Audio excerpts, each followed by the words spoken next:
سلطة البوملي سلطة كتير زاكية رح نعملها مع بعض بهذا الفيديو بما انه هلأ هيك موسمه للبوملي. المكونات بسيطة وطريقة التحضير سهلة وسريعة.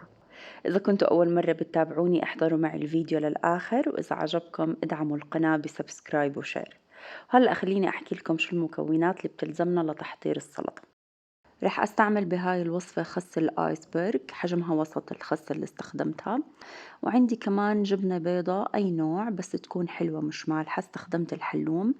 عندي كمان كاسة من الفطر، نص حبة من البوملي ونص حبة من الرمان ونص كاسة من الذرة. رح نحتاج كمان 4 معالق كبار من المايونيز، معلقة كبيرة من اللبن وحاطة معها سن من الثوم.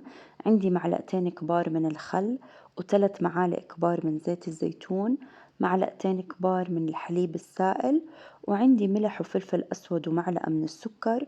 وآخر إشي رح أحتاجه هو عصير نص ليمونة. أول خطوة رح أحضر الدريسنج، حطيت المايونيز وبعدها ضفت اللبن مع الثوم. هلأ الثوم اختياري، بس لو بتضيفوا بس سن واحد حجمه هيك وسط أو صغير بيفرق كتير بالطعم وبيعطي نكهة أذكى. ضفت الحليب وبعدها الخل وزيت الزيتون وعصير الليمون، وآخر إشي الفلفل الأسود والملح والسكر.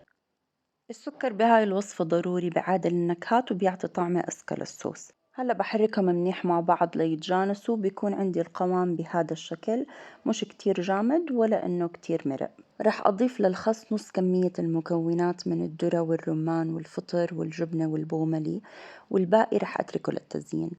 بعدها بنوزع الدريسنج وقت التقديم مباشرة حتى ما تدبل معنا الخضرة، ولما نقلب بنقلب شوي شوي حتى ما يدبل الخس. هيك السلطة صارت جاهزة، رح أحطها بصحن التقديم وأوزع باقي المكونات اللي تركتهم للتزيين. الوصفة كتير سهلة وسريعة، وهيك تغيير عن السلطات التقليدية اللي متعودين عليها.